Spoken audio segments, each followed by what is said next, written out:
Good evening and welcome to Afterburner. Ryan Pinder, Cami Kepke, it's Plaid Dad and the Afterburner Blonde.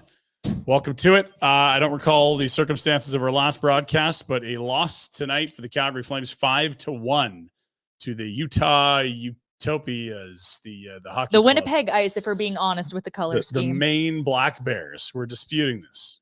Cami, being a big WHL honk, sees the Winnipeg Ice. I see the Maine Black Bears, Paul Kariya. Needless to say, not the only jerseys in hockey with this color scheme.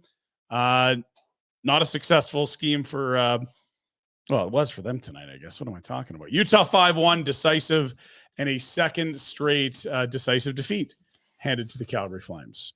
And a bit of a streaky, runny, not the good one. Oh, dear. Fill us in. Streaky running. You're really painting with all the colors of the win there, Pinder. With my fingers. Painting with my fingers. It was a 5-0 start to the season. Cami, back to you. Skid extends to 4 games. You end the first month of NHL hockey as a 500 club. Unfortunately, probably back-to-back worst games of a very young season. Yeah. But unlike Vegas, Vegas is a top-flight team. They have championship players, elite talent. This is a fledgling team that is betting on playing spoiler this year, and it's kind of just around for the vibes. And wow, they made Calgary look bad tonight. So happy 1000th, Michael. Sorry your party sucked. Yeah, the party was kind of rained at our wedding. Do you know that? Did it? Yeah. Some people say it's good luck. I Auspicious. think those people are just trying to make you feel better. I don't know if it's good luck or not. You bust out some Guns N' Roses at least? Can't remember. Good times, though. Party was not ruined in that instance. We had a roof to get under. The Flames, they had no cover for the Utah offense on this night. The shots are a little misleading on this night. You'd say, oh, geez, look, after one period, the Calgary Flames 13-8. The chances were mostly Utah's. They had a tough time generating meaningful looks as they have really over this 5-game skid that you just noted. And we'll get into some of the numbers of that skid in a moment. Final tally on the shot clock, 31 for the Flames, 28 for Utah. Scoring chances were not kind of close. Utah was great. And really what's becoming noticeable, Cami, tough for this team to create offense. And we'll look at the beginning of the season. They had 16 goals through the first 3 games. Oh my gosh, how fun is this team? Look at everyone scoring. It's becoming very hard for this team to score now at even strength, and making matters worse. Special teams has been an absolute nightmare. Their penalty kill was under 73% before tonight. They went 2 for 4. And on top of that, their power play, which got off to a hot start, has been dreadful since. You've got more on that. Man, we thought that they kind of fixed it at the start of the season in those bright early days. Last 6 games, totally ineffective. We take it all the way back to the 2-1 overtime loss to Seattle. Mm-hmm. They scored on their first power play in that game, which was late in the first period. Only goal of that game. Mm-hmm. Since then, power play 0 for 16. Oh, sorry, Cami. It sounded like you said 0 for 16. 0 for 16. You did say 0 for 16. Penalty kill, not much better. The Vegas game was the only one where they didn't allow a power play goal. PK's humming at 7 for 23, so about 70% over your last couple matches here. Not ideal. Yeah, it was a tough one tonight. We will get to reaction, your comments as well. Producer Jack is with us. If you have anything of note to say, any questions, any inquiries, any thoughts and wishes to send to Michael Backlund in game number 1000 of his career, do that. He'll star him. We'll get to your comments and questions as we move through the program. Wanted to talk about a lot of stuff here, but we probably should start with the lead, which was Michael Backlund and game number 1000. It's a lot of hockey for a guy that many had really given up on in his mid-20s. And stunningly, 2 of his staunchest supporters and biggest boosters over the course of his career, Rhett nor Boomer, could be here today as he eclipses 1,000 games. But don't worry, Rhett got his shots in on the show today. Apparently not enough playoff hockey for Rhett's liking. We danced on a little Michael Backlund anytime goal tonight. We'll get to that and some Backlund photos in a moment as well. Bet365 is the world's largest sports betting platform. Open an account today with Bet365, and you can bet on a huge range of markets. Download the app today. Use the code NATION. It's in the top right corner of your screen there. NATION. Say it differently if you want. NATION. When you sign up. Oh, no. whatever the moment, it's never ordinary at Bet365. If you're a Dodgers fan, no, not ordinary at all if you had a few shackles down. You were more invested in that than the Flames game for sure. Well, it got to the third period, and about 7.5 minutes left. We're like, is this still going? It's 5-0 Utah, 5-1, excuse me, and we're 4 outs from the World Series being awarded. Walker Buehler's warming up. Yeah, that was going on as well with two screens tonight. Let's we looked at the Backlund anytime goal, I believe plus 350. He did not score on this night. He had a really good look towards the end of the game, though. Oh, yes. I think it was Mantha who teed him up for it too. Somebody trying to atone for a couple sins tonight. Yeah, well, sins for a while. He's played his way all the way down to the fourth line. He had a miserable shift, only to be sprung on a breakaway and score early in the game. Brief bump up. Yes, and then he got to play with back to the top 9, and then he was back to Lombergland. So yeah, Mantha, I mean, nice to see him scoring. That if you're going to get the whoops-a-daisy, brain fart, or disinterested play, it's nice to mix in some goals too. We got that tonight. We're riding the Mantha roller coaster. I was saying to Cami, you are living the Mantha experience on that one shift. It is, oh, I didn't go, turn it back. Oh, no, give it up. Oh, they got it now. Oh, scoring chance there. And oh, yeah, there I go behind the D, sprung on a breakaway score. Welcome to Anthony Mantha life. As Justin Kirkland hits him in stride. Not a clean break, but he can shoot it. We know that. What is he, 6'5", 230 plus? Like this big boy here, and makes no mistake there. Bit of a weight lifted. It has been quite some time since his Gordie Howe hat trick in the game 1, hot start since he'd scored. He'd scored since then, but I mean, hot start to the season. Been a while. What was it? They said a six-gamer? Six games without, that'll stand as his third of the season. But good pass from Kirkland. I thought Kirkland was pretty okay tonight. He had a good effort on a wraparound, too. Listen, when you're down to your 6th or 7th organizational center, which they are if you go back to training camp, because it would have been like, you got Connor, you got Backlund, you got Trent Hospital down the middle, you got Kevin Rooney, you got Cole Schwint, then you got Justin Kirkland. That's number 6 on the depth chart, friends. 6. And if he can just not be sticking out like a sore thumb, like, who's this guy? He does not belong. That's a huge win for Justin Kirkland. And he's chipping in on the points offensively. We are a pro Costco podcast tonight. Kirkland. Get after it, Justin. Dad jeans. What do you think of when you think of Kirkland's signature? 10 pounds of almonds, macaroons. actually. Almonds. There you go. See? Almonds. It's different for everyone. But I don't have a Costco card, so. Frankly, the parking lot scares me too much to attempt it. It's a lot, and it's a later stage in life. You might not be there yet. Producer Jack, I imagine you're also not in the you're not a member. You're not in the esteemed club yet either. No, I hate going to Costco. It's a nightmare. And honestly, you just get old and you quit on life, and you're like, yep, I'm going to spend too much money and have way too much of stuff I don't need. And but it's just me 99% of the time. What am I going to do with a jumbo pack of tacos? Nothing. You need kids, and then it all makes sense. I can assure you that. What we do need, though, is more Kirkland performances like that, or rub off on some other guys.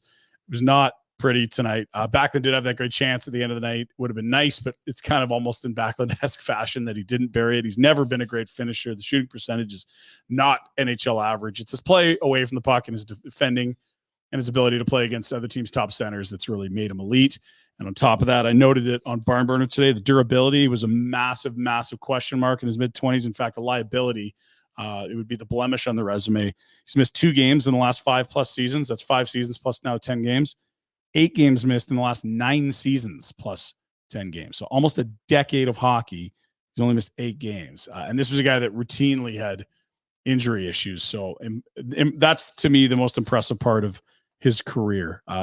Availability is a huge part of productivity. To be in the lineup 82 every year, or 70 in a weird year, or 56 because of whatever it is, he was there for all of them basically for the last 9+ years. Yeah, 3 straight 82 game seasons through your mid-30s. Yeah, and I looked at his point totals, and if you look at over a 17 season career, 8 years where you look at his 8 years top points, half of those came at 30 or older. Yeah, so his full seasons, his productive years, half of them over 30.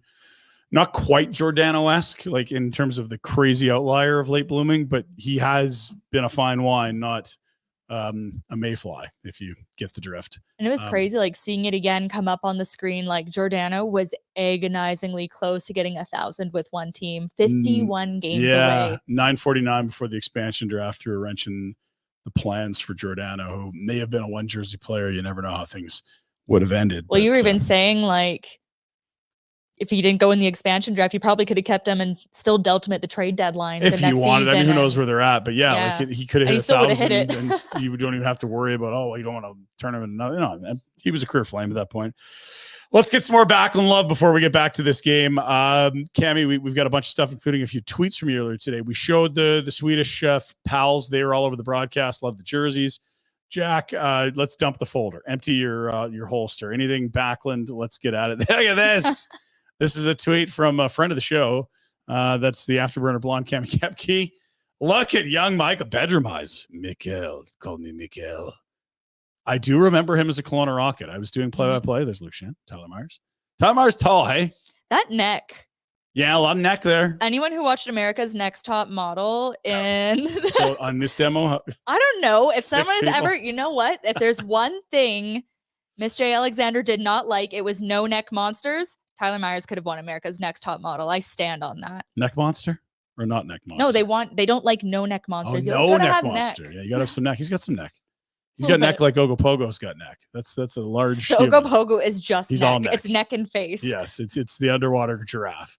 And there, look at this photo. You dug this out of the archives today. Tell us about this camera. Oh yeah, so this is from the Memcuck back in 0809. There's like the mustache. Oh my gosh, there's baby Michael Backlund with vote for Pedro.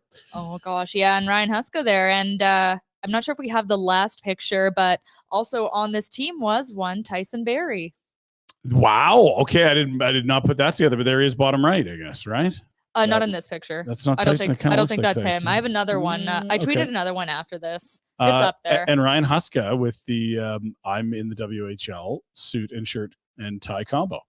He's very tasteful. It's even more tasteful now in the NHL. It's just another tier higher, if that's imaginable. But how crazy that 3 guys from that era of Rockets all to hit 1,000. And Shea Weber didn't, but Hall of Fame. Like and they all have the same billet family. I know.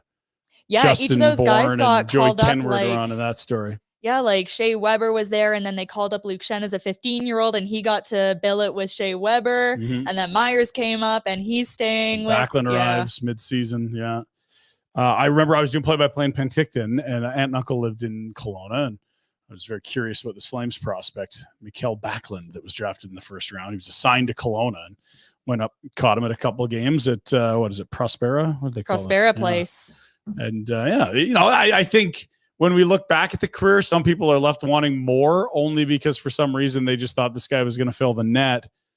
Don't really know why. It's not like that was his story coming into the draft. I mean, he's turned into one of the trustier third line centers in the game. I mean, he's got always Selke a dark votes, horse for Selke. Yeah, 7 of his last 8 years. He's gotten votes. The highest he finished was 4th in 15-16.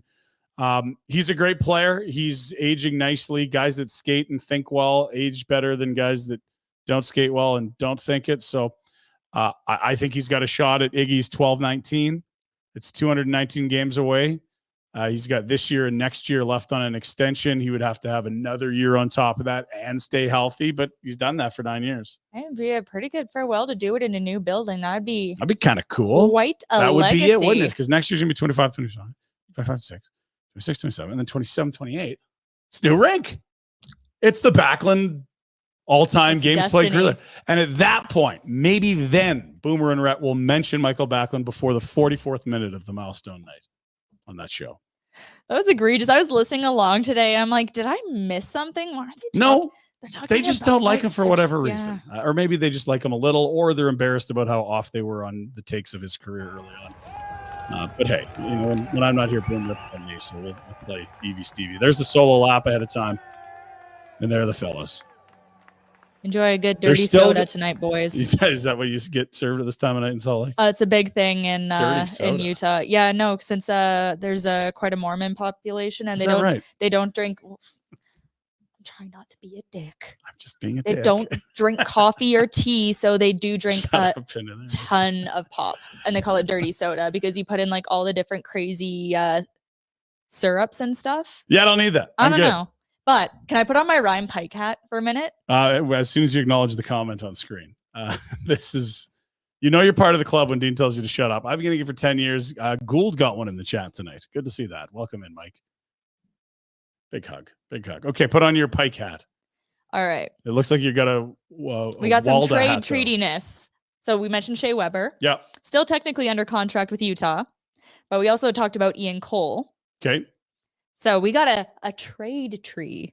Okay. If we go back to the 2000 NHL draft, St. Louis makes a trade with Calgary. St. Louis is trading their first round pick and a third to move up to pick at 18th, and they take Ian Cole. Okay. So Calgary, with the pick they got back from St. Louis, selected Michael Backlund. And they got a third as well. And a third. So that's how they end up with Michael Backlund. All right. Dean's got some comments on that anecdote. Dean. He really liked the thoughts there. And he says exactly this. Jack, what's Dean saying about he likes the anecdote? Dean gets a timeout. That looks like admin stepping in here. Shut up. I'd tell you to go back to your basement, but we know you're still there. Yeah, he's probably there. That's fair. Maybe he's cooking buns. I don't know. He's at his house for sure, though. Sitting on his Kevin balls. I think I'm going to pretend I didn't hear that the Utah Hockey Club is a good team. It was a hot start, an emotional one, real NHL facilities, excited fan base, non-collegiate facility. Like the whole thing is like they were now not secondary citizens, and there's a lot of excitement, and not unlike the Flames, the hot start, and everyone's like, yeah, we're excited. And, eventually over time, it's the true skill level is going to, play out. And I think people sort of have viewed this latest skid as like, maybe Utah's just not that good. It's like, well, no one's 82-0 good, but they're missing two of their top pair defense, and their GM made another move in the last 24 hours that says, I'm not really interested in rebuilding and assuming or accumulating picks. He's been doing that for a long, long time. They bring in Oli Mata. He somehow gets into this game despite being traded yesterday from Detroit. Hustle in, get in there. Finishes +1. Played 20 minutes. Pretty good. He's also got a little trade tree with the Flames. He was always tied to the Jankowski draft where the Flames traded to Buffalo their first. You got a first and a second where they got Jankowski and Seeloff. Mata was in that range. Zemgus Girgensons went to Buffalo with that original Flames pick. I digress. It's one of the, what the hell? I was talking about something there. That they are good. Well, yeah. So I've got money on them. Hot take, Dylan Gunther, Clayton Keller. Yeah, good. and Connor Ingram, great story. Cooley is a very highly touted player. That's second full year now. We're seeing a lot more of Barrett Hayton, who we wondered when was going to arrive or if he was going to arrive. Former World Junior guy, World Junior. Maybe he's not going to be a star. And you're like, well, kind of look at the numbers now. Like this is a very young team. When they return, the likes of Dursey and John Moreno, who they picked up in trade from the Devils this year. I mean, I like their goaltending. I love their young forwards. The rest they can fix at the deadline if there's any holes in this roster. I think that's a good team. I thought the Flames would be able to hang with them tonight. It was not close. One team dominated on special teams, 2 power play goals for the hockey club. And if we can Flames quickly shot themselves in the foot. Sorry, quickly gotta twist the knife. Get a quick Valimaki We're talking update. About, Valimaki update? Absolutely. TJ Ginla. Oh, Tej too. Jeez. Little boy Tej, tied for 3rd in the WHL in points per game right now. Since he's played kind of the fewest games. Okay. 9 goals, 6 assists, 15 points, 9 games, 2 hat tricks this season, including one this week. Jeez. Do you Unbelievable. I'm putting you on the spot. Do you have a Joe Ginla update from the Edmonton Oil Kings? Because you know what? Edmonton has been playing a lot better than people thought they would. They've knocked off some really good teams. We've had them in the power rankings. So is he playing a prominent role there, or because it's first he came up as a 15-year-old and was actually quite impressive. He was actually scoring at a pretty good clip. It's been a little more quiet this time around. He's got 1 goal, 1 assist, 11 games, but he's around it. Not even his draft year. He's still a year away. He's a baby. Obscenely young. He is a baby, but later this season we will see Tej and Joe play each other for the first time because they've never actually faced each other at a competitive level. Wow. Yeah, they didn't. Joe wasn't called up when they could have crossed last year. Okay. And I was talking to Tej about that this summer. He's like, it'd actually be pretty cool. I think we'd really enjoy it, but they've never had that opportunity. That would be cool. I think you would see a lot of people in Calgary tuning in for that. Let's get to the road ahead. We do that for Village Honda. They are located in the Northwest Auto Mall and online at villagehonda.com. More flexibility, more payment options. Explore Honda's new 28-month stretch lease at Village Honda today. It's applicable on the new CRV, the HRV, and Civic. Also, they've got new in-stock inventory on the ground. You can start all your automotive adventures at Village Honda, where new vehicle pricing is MSRP. What does the road ahead have for the Calgary Flames? We're going to celebrate Michael Backlund some more. Right. For you, Dean. So back at the Dome to celebrate backs and face Markstrom and the New Jersey Devils tonight. They were pumping the Canucks last I checked. They're in Vancouver last tonight. I saw. I'll update that. Nico Hischier, man, he is just lighting it up. They lead the Metro. They enter the night as the second highest scoring team in the league behind Vegas. They are also known for allowing a lot of goals. So take the over. You taught me that phrase. You recently taught me that phrase. Look at you with the gambling lingo. Learning. Still 4-0 Devils. Yeah, I've got a producer Jack-esque parlay where Jack Hughes, Luke Hughes, Quinn Hughes all get points plus 400. Jack, is that? Do I need to add more legs? Where are you at on my Hughes parlay? Yeah, that's not even close enough. How many legs? Parlay what pirates do? Not really. No. I mean, Jack, if he's a pirate, yes. If he's not a pirate, no. How many legs to get you excited, Jack, on a parlay? Eight minimum. 8 minimum. 8 minimum. Oh, I love you, Jackie. Cami has no idea what we're talking about. No, it's true. Keep us with the road ahead. So it's bonus the Devils. game. Yeah, we got a bonus game we're going to throw in there. Tomorrow, Thursday, Wranglers are hosting the San Diego Gulls. Ducks affiliate, as you mentioned before, Matt Coronado scored twice against them on Tuesday. So the Wranglers are still buzzing 8-1-0. They dropped the season opener and now 8-game heater. Peltier still leads the league in assists with 10, tied for second in points. Still looking for that first goal, though. But back to the Flames. Sunday, the team that entering tonight has the third fewest goals on the season. That does not seem to fit the team there. Yeah, well, they're missing someone. Well, they weren't for the first 9 or 8, but yeah, there'll be no McDavid here on Sunday. It's the second Sunday game of a 3-game season series. After this, there's one left. That's it. Yeah. So there'll be no McDavid in this one. I think a lot of attention will be on that game tomorrow in Nashville, where a Predators club that started 0-5 has suddenly won 3 in a row, I want to say. And the Oilers kind of looked like they were back on track. But now this to deal with, all of a sudden, all eyes on the $14 million man, Leon Draisaitl. Not on the call-ups, Luke Philp and Drake Caggiula. I know you like your Philp brother call-ups and what is it, U of A Golden Bears roots and WHL playing just stuff. Actually, same as Derek Ryan. Derek didn't get back here till he was like 30, but yeah, there's Golden Bears to the NHL. Smaller list. Good program. Bit of a factory back in the day. Still are. But yeah, so I mean, we know guys can certainly play motivated when a star player is out of the mix. And then the Flames are heading east for a 3-game swing, starting with Montreal on Monday the 5th. They are basement of the Eastern Conference, but we do get to see a good Berta boy in Caden Gooley in that one. Gooley. Yeah, it's a 3-game rip out east. 5:00 Tuesday against Montreal. Put a pin in that. I got something to tell you about that. Thursday, Boston, and then a Saturday matinee, 11 a.m. Buckle up. We've got the In the Dome boys doing Afterburner on the matinee game.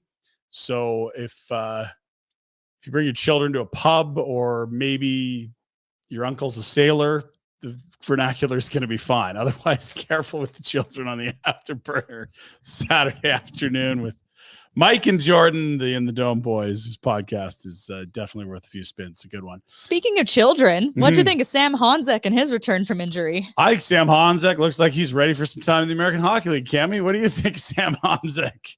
I don't think it didn't look like there was a conditioning issue, but like there was some decision-making things where it's like, okay, it's like he had one good chance where he was really driving the net, but it's just like that one step behind. And you could even see like Brad Larson, like not giving him the gears, but like, hey, here's what you can do in this situation. No, I think it was him that made the play at the lines. No, I'm just going to turn back into the zone for a bit. Oh, no, I lost it. Now, geez.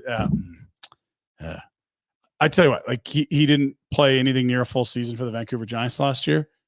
And all of a sudden it's like, hey, you're going to play every other night in the NHL. That's a huge, huge jump. And 90+% of players that try to do that stop in the middle in this league called the American League. And it's very helpful where you can play against men with the same rules and regulations of the NHL, but it's not the best in the world and you'll get more ice and you can play some power play and do all the things like that. I think to you, does that mean a Coronado call-up? I would anticipate a Honzek for a young fella swap in the next couple of weeks. I mean, obviously results can change, but if Honzek continues to look like this, which is a guy that's trying, but just it's not quite NHL ready, and you've got Peltier at essentially a point per game or better, and Coronado going 2 goals in his first game, It's a natural. No one needs waivers out of that group except Pelche, and he's already cleared them. Mhm. And I feel like they want So to we get got the Pelche right, three bring him up to guys, yeah. stay. But I would expect by Christmas, there's at the latest you've seen a switch like that, unless something dramatic changes with Honzek at the NHL level. He's been fine. It's just he's not a top line player. You got options on the fourth line to bang and crash that you're comfortable giving 12 minutes to. Let the kid go play in the American League. That's my take on him, by the way. Yeah. I mentioned, by the way, that's our road ahead for Village Honda. That is our road ahead. Also, pre-owned vehicles, like 500 in the dealer group. If you walk out there, you're like, well, I wanted the red one. Where's the red one? Don't worry, the dealer group. Access to lots more cars. VillageHonda.com, your dealership for life in the Northwest. Autoball. I noted that Tuesday, put a pin in that. We are going to be live from Richmond's Pub this Tuesday. Now that I say this, we're probably going to curse it. Something's going to happen, but very excited to welcome Richmond's Pub to Afterburner, the home away from home for us. They're serving up the delicious Barn Burner Blonde from Origin Brewing all day at a special low price. Great food, daily specials, TVs all over the joint. And yes, Richmond's, of course, your spot for game day. They're ready to rock and roll, whether it's NFL Sundays, whether it's Flames game, sports. You like sports? Ooh, yeah, that's the place to go. They've got their NFL VIP experience. A couple days left. Enter to win. All expenses paid to San Fran. That's pretty cool. Flights, hotel, cash, and tickets to watch the Niners at Levi's Stadium. I guess tomorrow's Thursday night. Your last chance to qualify for that for the end of the month. And of course, Flames game days means Coors Original, Coors Light, Coors Seltzer, all on special. And it looks like Tuesday will be our Afterburner debut at Richmond. Stay tuned for that on the main show. Richmond's Pub. Sports live here. 3919 Richmond Road in the heart of Glamorgan. Look at Dean still going off. Yeah, he doesn't Lots do of this. funny jokes. I don't get that last one though. The Dean. ostriches? Yeah, boom. He made one more. Like, I don't get it. Is it funny? Can you explain it? See you next Tuesday. See, I don't know if this is Dean because I feel like, a lot of them are inside jokes. It might be Dean. And these things shut up to everyone. That feels very on brand. Jack, is this a real Dean? Or is what it do a you think? misinformation I need producer Jack campaign? to weigh in. Yeah. Is this AI, Jack? We have a Dean bot. It's him for sure. See, because he always gets mad. He's like, "You got a night off. What are you he's doing? got watching the show? stupid Why orange watch the damn D. show?" It's him. It's him. Okay, good. What would Bubbles think about the game? Bubbles. Throw that one up, Jack. You don't mind that? Well, the boys are all fired up for Bax's 1,000th game. Got the new rink. Some of them seats, just like a wall, can only see one of the nets. They don't give a damn. Freaking hockey club ripping power play goals. Boy, Wolfie got hung out to dry. That would be. I love it. That would be what Bubbles thinks about. I can't do Bubbles. I can do Conky though. Give us a conky.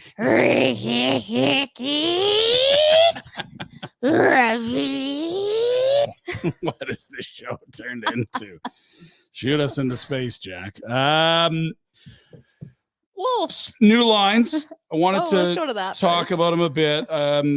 We saw the changes in Vegas midway through the contest. Here are your lines tonight, at least how they started. There were some changes here and there. Zeri with Kadri and Pospisil. This line stretches back to post-outdoor shellacking, dressing up like hillbillies at Commonwealth Stadium, an ugly start to the year.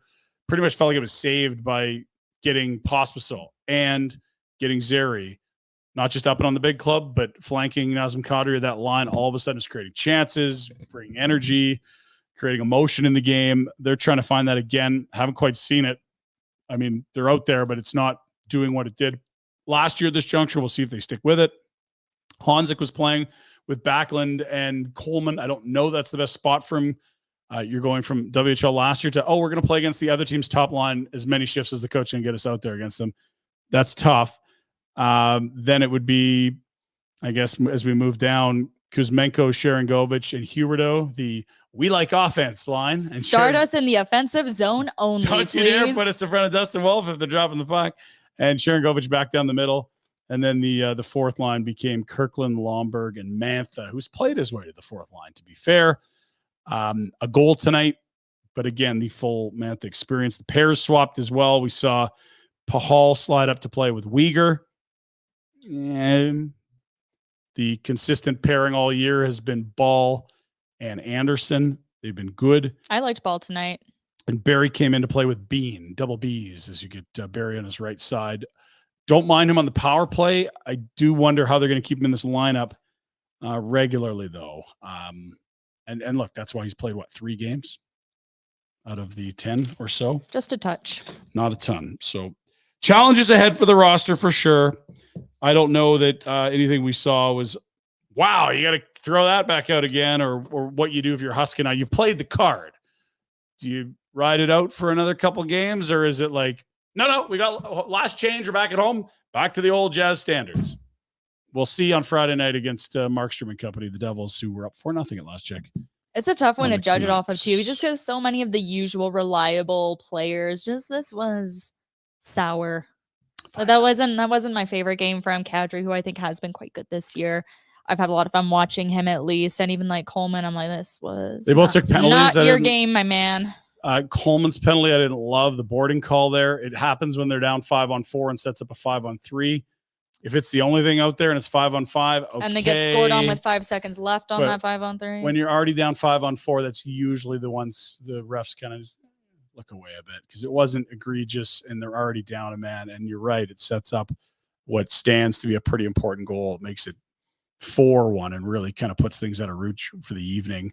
Sergachev from the point. You noted something about Dustin Wolf tonight. There's a lot of shots at distance that beat him. That was pretty much everything until the last goal. Everything had to come from like face-off dots or further out. Yeah, like he is basically unbeatable if it's coming at him low, if it's coming at him in tight. He's been so good at that, but for whatever reason, and even I don't even think he was super screened on some of those shots. Yeah, one of them for a sure. little bit he was. The I want to say the Lambert blast. Who was standing in front? Gunther. Either way, look, I would think that's his worst start of the year. I certainly don't put the loss on him. I think there'd be a lot of players that this wasn't up to our standard tonight. The troubling part for the skaters is that they said that after Vegas, and then you get that effort again tonight. Not that the effort wasn't there, but just rather ineffective on the night. And I was sort of thinking, look, if this is a good game and Dustin Wolf really plays well, if he can hang in and have another 920 to 950 game where you're like, man, he's keeping him in this. Maybe you go to him against Markstrom in that big spot at home and swapping back and forth and the platoon's done. Nah, it's back to Vladar on Friday. Again, like no reason not to. There's no reason. I mean, this was his chance. I thought Vladar kind of stumbled a bit in his last 2 starts. And then it was like, okay, well, there's your chance, Dustin. Nope. And that's kind of why alternating works in a way. It's like, there really is that impetus to clearly outplay, and it's built-in competition for the position, and nobody here has earned multiple starts in a row given the stakes involved for both. Wolf trying to establish himself as number one, and Vladar trying to say, hi, I'm an NHL netminder here. I'm a free agent this summer. And the Flames like, yeah, you are. Maybe we'll chat ahead of the deadline because we see Devin Cooley's doing. Both these guys, of course, everyone wants to have good seasons, but stakes are high, I'm saying. Absolutely. And I don't think he was terrible by any means tonight. They were really making him work for it. I think rebound control has been something that we've really praised him for in a lot of his starts this year. And that wasn't there quite as much. There were some second and third opportunities. And as we saw, Utah can really put on a cycle and maintain that pressure and really wear out the Calgary defenders. And for the most part, he was up to that task. But for whatever reason, those long range shots tonight, they're going high on him. Yeah, and I don't know. Is all the books out on him? We saw a bit of the he had 7 starts last year, and I think 4 of them. I don't know. Those were awful. I almost don't even want to count those against him because the team is playing so horribly. Yeah, and then the other ones he'd be called up a day before, and it's like he's been playing in the A for a month, and he's up for a weekend. I think really anytime this guy Wolf is beaten high or with a screen in front, people immediately are just going to yell size. He's too small. But what's interesting is that this is start number 5 of the year, and it's really the only time it's happened. So is this just being goalie and sometimes shit hits the fan?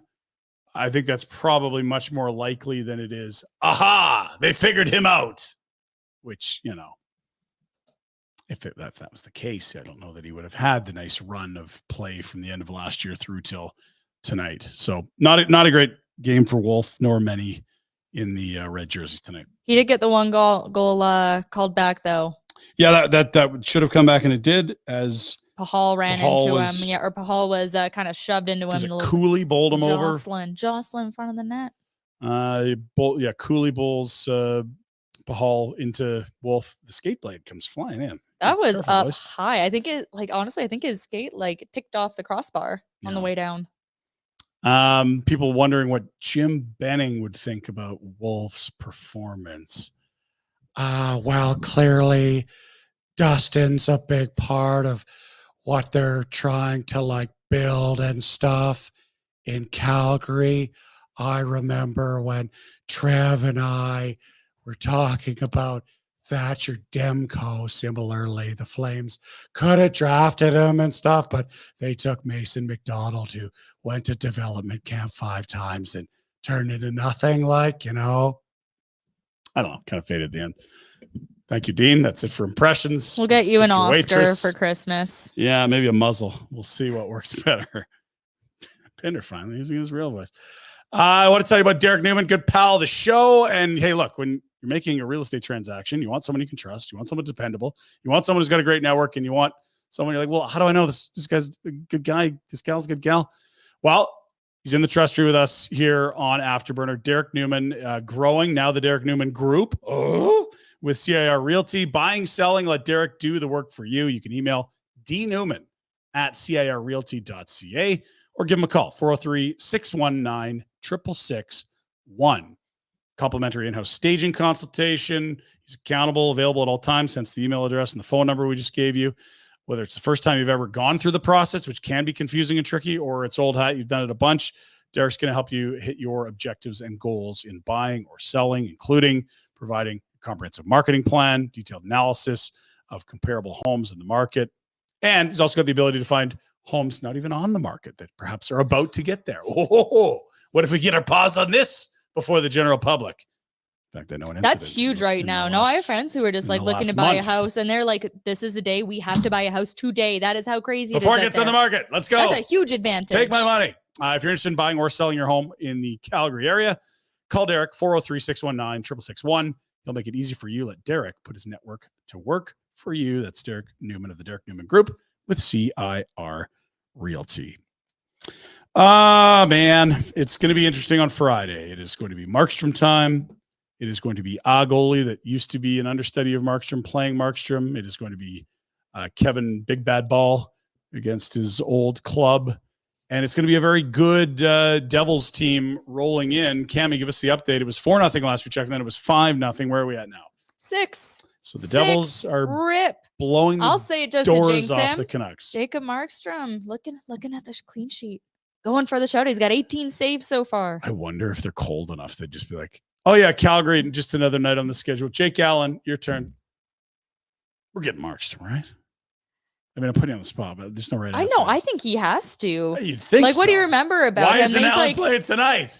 He had that element of FU to his game where he's like, no, I want these moments. I would think that's a good point. I think he'll be in. And again, it's not like an alternate just back and forth. I don't there think were the Oilers games.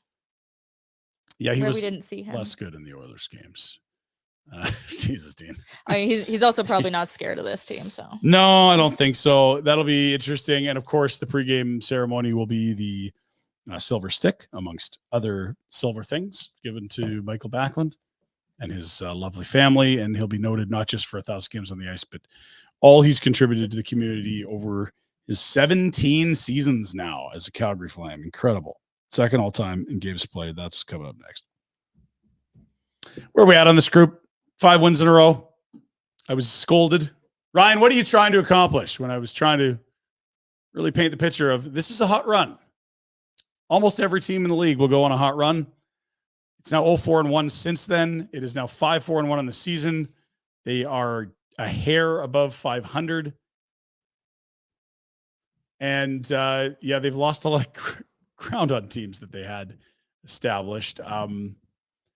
I don't know. I look at the road ahead here, and there is not a layup game. And more importantly, the recipe for the early wins, that doesn't seem to be there. They do not seem undeniable with their work ethic. Their goaltending is not .940 right now. And it'll be curious to see if and when they get out of said little mini tailspin here with winless in 5 after undefeated in 5 to start the year. This is like a full Nikita Zadorov shift. It really is a roller coaster of emotions. Oh my gosh, Anthony Mantha is the new Nikita Zadorov. Kind of, That's isn't he? beautiful. Well, to paraphrase Blake Coleman, he said, like, if there's a time where we're really gonna suck, at least it's now. But to like directly quote him, he's like, it's one of those. This was after Vegas. He said, it's one of those see what you're made of points in the season, and we'll see what kind of guys we have in the room. Yeah. Probably not feeling great after this one. I mean, even when they had that hot start, I kind of thought that like we need. Like, enjoy this now. Flames fans should enjoy this, because even if they're losing when they're playing like that, it is still entertaining hockey to watch. You'll still go down to the Saddle Dome and spend your coins and watch that for an evening. But if it's like this, if it's like what we saw tonight, if it's like what we saw against Vegas, that's going to be a much tougher sell for Flames fans. I keep on using this phrase, but it's like losing the right way. Losing where you can still walk out of the building with your head held high to a degree, where you know, like, we gave it. Bounces didn't go our way. That was honestly not the case tonight. And I noted it a couple times this week. When you play Carolina and you play Winnipeg and you play Vegas, those are 3 very, very good teams. Mm-hmm. I don't have Utah in that group. Maybe they will be there by the end of season. If you lose the way they lost to those 3 teams, you're like, you lost to Winnipeg in the final moments with some bad calls and some fluky goals, blah, blah, blah. You're in it. That's losing the right way, quote unquote. Carolina game, you're pulling your goalie, you're in it at the end, losing the right way. Vegas, nah, but you're on the road, okay. And now we'll see. They're back at home. Jersey's going to be heavily favored, as will Edmonton, even without McDavid on Sunday night. And, is this team going to lose the right way? Do they have the capacity to upset these teams with, superior work ethic like we saw in Edmonton in the first matchup of the 2 teams? Because more of these ugly losses is not what anyone wants, including Ryan Huska, who's gone to the wall and some line changes, and all these players saying this isn't up to our standard. It's going to be an interesting week because the quality of opponent really doesn't drop a ton. They get Boston later on. Montreal, Buffalo aren't world beaters, but they're also young and improving, and they get a little moxie. So we'll see. Let's get to your comments and questions after this note from Square. If you run a restaurant, you're clearly too busy for this. You're thinking about how to get more customers, add new locations, get more orders flowing. All these things. You got to keep those customers coming back. So really, I guess you already are thinking about Square, because Square Restaurant Tech helps more than 400,000 restaurants do all those things and more. So when you're thinking about your restaurant, think bigger and think Square. Maximize sales by making it easy to process orders in-house with a kiosk or mobile POS for tableside orders, and online ordering for takeout and delivery. Go to squareup.com for more and to see why Square is huge in restaurants. That's squareup.com to find out why Square is big in restaurants. All right, producer Jack, you throw them at us. We'll take cuts like Dodgers batters against Yankees pitching, say if we were down by 5 or something like that. We really swing hard. What's the DMG to buy out Hibby? It's almost buy out a bull, or an unbuy out a bull. And a DMG, I imagine, is what's the damage. So the way that agents will structure a contract to make it incredibly difficult to buy it out is, well, the term. It's a max term deal. It's 8 years. He was traded here and then is extended. It's not, I was in Florida. It was a free. No, he was here under contract, and then an 8-year extension kicked in. And then especially what's tricky about it is a lot of it is signing bonus money, which is a way for players that helps them with their taxes. And it also makes it extremely difficult to buy out a player because you're only buying out actual salary. And so if a guy has $8 million in bonuses every year, for example, and only, let's say, $2.5 million in salary, you can buy him out, but you're only buying out the salary. You still owe those signing bonuses. And so you're going to double the term of whatever's left on that deal. And it is 2/3 of the salary you'll pay over double the term. But when most of it's signing bonus money and not salary, what you're getting is incredibly minimal benefit and a huge term of paying out a lot of money. So essentially, bioproof. Good work to Huberto's agent. Also, Markstrom did Alan just Walsh, seal noted Alan Walsh client. Markstrom did just seal his first shutout as a New Jersey Devil. There you go. 6-0 the final. I know Mike Gold was on him about not having a hot start. Well, there's a shutout. Suck it, Mike. There's William, attaboy Billy Holden. Hubie turnover sadly returned tonight. They've been back for a bit. When did they leave? Or when did Well, when those were they first 3 or gone? 4 games. No, like I actually tonight didn't stand out as incredibly brutal or anything, but I saw at the beginning of the year that was curious. I'm like, oh, he would have passed that before, like that. He actually shot from that, and I saw one of those tonight where it's like, oh, he shot that in the slot. He totally would have tried to move that through someone's legs across the zone, backhand to find someone on a 1T. Overpassing and getting a little too cute is sort of when you speak about Hubie turnovers. That's sort of the red flags for me. And yeah, he had a nice little run in those first 5 games, like everyone else did. But it was kind of noticeable tonight. Like they were the Flames, like as a whole, but I did notice a couple times with Huberdeau really bad at zone entries. Yeah, especially on the man advantage. And when you put him with Kuzmenko and Sharangovich, those turnovers can become costly. Those aren't good defensive players. Maybe Sharangovich will become one. It's a lot younger and more runway to groom that side of his game. But Kuzmenko and Huberdeau are one-way players. They get paid for what they do from the tops of the circles in. It is not, hey, a minute left, get those guys on the ice. We're up by 1. We got to protect this lead. No, not that. Empty net. We're down by 1. Okay, now we put them on. Face off at that end. Did anyone play well tonight? Did you like anyone tonight? You noted one to me off air. I liked Kevin Ball tonight. Okay. I really thought he was doing some good things. Even he wound up to take a big shot at the 3rd period, and it turned into his stick blew up on him, and it turned into a partial break. The explosion. Yeah. Okay. Yeah, and was it Bugstad? I was gonna say I wrote it down. When the broken stick. Where did I read it? Yeah, it was Bugstad got the near breakaway, and he kept him to the outside the whole time. He was able to get the arm on him, without taking the penalty, and Bugstad was able to get a shot off with one hand on his stick, and Wolf handled that pretty easily. I thought that was good. He had another blast from the point where he was really targeting Huberdeau for a tip, and it did end up getting on the net, but Ingram made the save. I liked him tonight. He's doing what you want him to. Tony Mantha had a statistically sound night, +1 somehow. The goal, 15 and a half minutes, couple of hits. Those are the things you want to see in his box score. 2 shot attempts, and a couple of blocks as well. So I didn't love him, but it's a better bounce back than like Vegas. He plays his way to the 4th line. He got a couple bump up shifts, scored a goal. That's better signs. You like to see a noticeable Mantha, not the where is Mantha. And I think, Kirkland again, just you're not worried about that guy. You're getting 12 good minutes, ditto Lomberg. But no, I don't know that anyone stood out to me as, wow, what a great night. They lost freaking 5-1. It could have been 6-1. What would you do with Kadri Pinder? I feel like we're wasting him. This team is in such a Parise, Suter, Minnesota Wild awkward spot. What is the goal? Well, the goal is to be good in 2027. And so the challenge is that it's going to be probably quite likely that this club will be well out of a playoff spot around the trade deadline. And so it's easy to make decisions on pending UFAs. Why would you let an asset turn to nothing? Whatever Anthony Mantha is doing, turn him into a pick. If he's not playing well, it's a late pick or it's nothing. If he is playing well, maybe you can ratchet that up to a 2nd or even better than that. We'll see. Ditto Kuzmenko. I think with Nazem Kadri, you have to ask Nazem Kadri. Nazem Kadri, I believe, has significant trade protection in his contract and has played 2 seasons of a 7-year pact. 4 years remain on it. He just turned 34. And so everyone's like, trade him. He would be an upgrade on a lot of team second line centers. He does not make more money than he deserves in the NHL. He, by those measures, is a very tradable asset. The challenge is you don't see teams add 34-year-olds with 4 years left on that kind of money. Now, is there a circumstance where he could fit a team? Absolutely.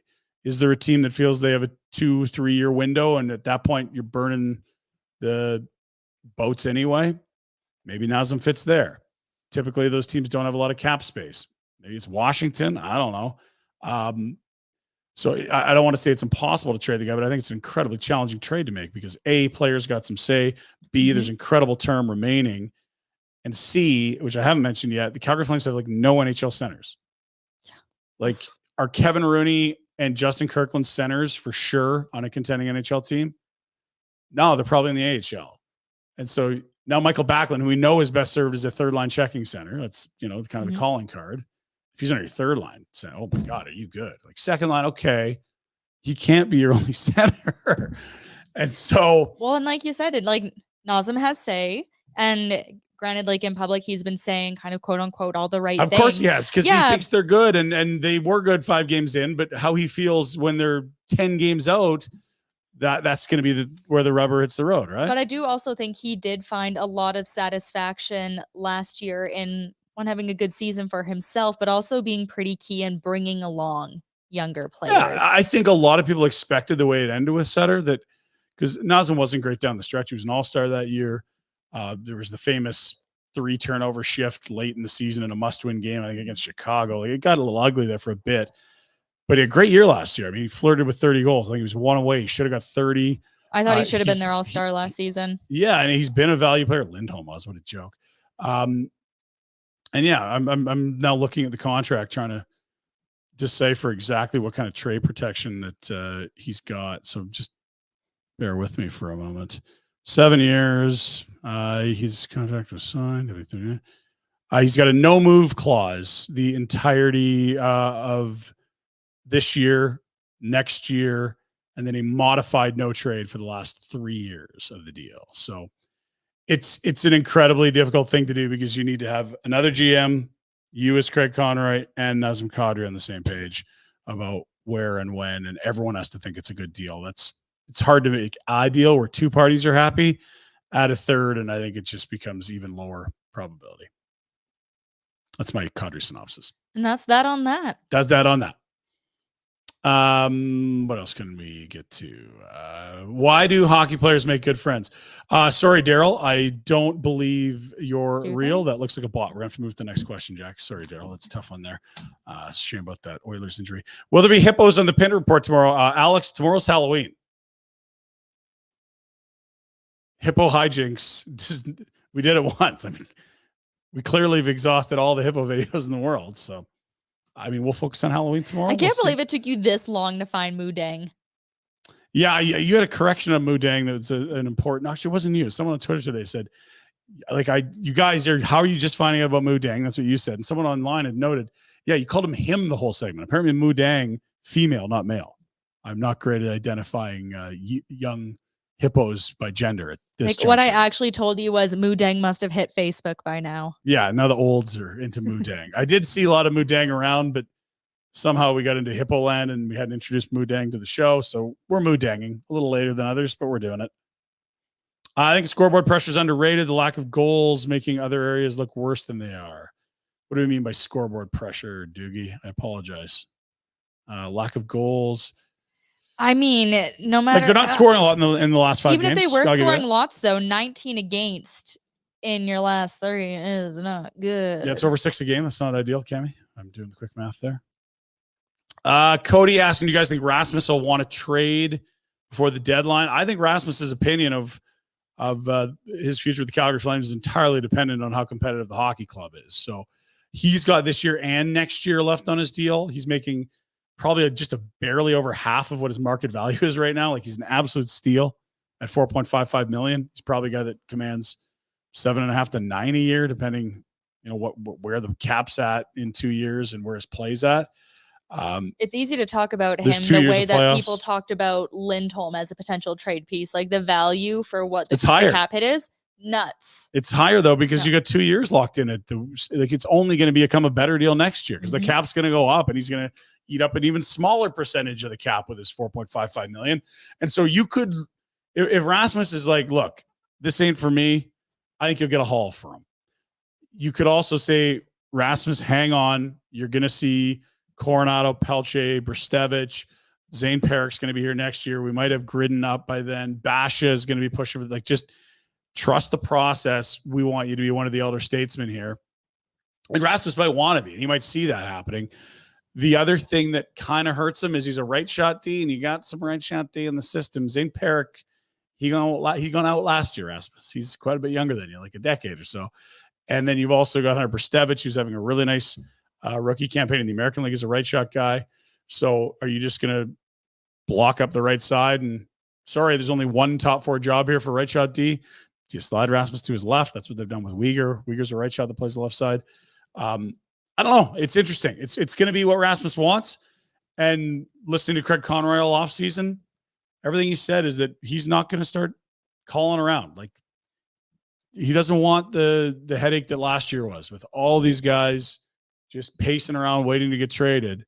They're going to let this team try to be competitive as long as they can. And when it's undeniable they aren't competitive, which it isn't at 5-4-1, at the juncture, we can no longer ignore the fact that they're not good enough.